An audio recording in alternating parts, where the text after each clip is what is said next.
from other speakers. I've seen it before. They gave me some direction.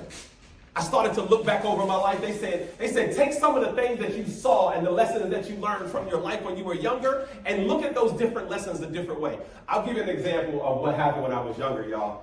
When I was younger, I used to work construction with my dad, and we were putting up a disco ball, disco lights, and a fog machine in this little boy's room. I was like, my goodness. It's like, Dad, you know, when you're young, you don't really do any work. When you go construction with your dad, you just clean up the stuff that you don't want to clean up, right? you never do any work. You are literally the supplies and the material guy. That means you take all of the material in, you clean up his mess so he don't have to, and then you take all of the material out. That is the gist of your job when you work construction with your dad. So I'm working construction, and I'm like, Dad, like, I'm not doing anything right now. Why are we doing this? He goes, because the little boy likes to dance. And I was like, well, that's dumb. Why would he like to dance? I don't understand. He said, it doesn't matter. And I was just sitting there impatient as a young kid would at 12 years old. I said, well, Dad, if this is his room, where is his bed at? Because I don't see a bed in here. Where does this young man sleep? I'm confused. My dad said, oh, son, this isn't his bedroom. This is his playroom. I said, what? Time out. Work with me. He's got a playground out there, and he got a playground in here? I said, well, what are y'all doing? How come we don't have a playroom, sir?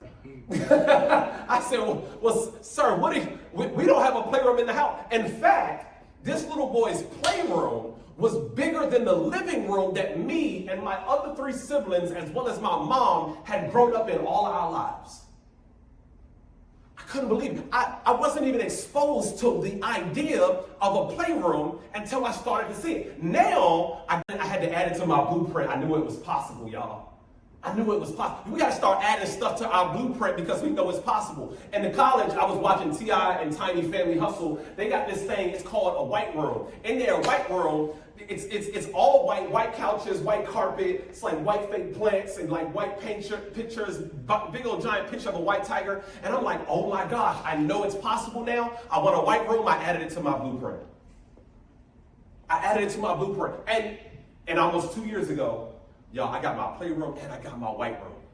But the only reason I was able to get it was because I had saw it and I had to add it to my blueprint. But it added it to my blueprint because my mentor, he told me and he taught me how to add these things to my blueprint. If you have a major, you know what it is that you want to do. Obviously, you're learning what to do from people who have already successfully done or learned what it is that you're trying to do. Eric Thomas is one of my greatest mentors. He is one of my greatest mentors. And I've never met him in person, but he mentors me every single day because I listen to his speeches, I listen to his interviews, I listen to his podcasts, I listen to him speak, I listen to his conferences, his workshops. I've been in his workshops, paid money to be in his workshops and get all this information from him.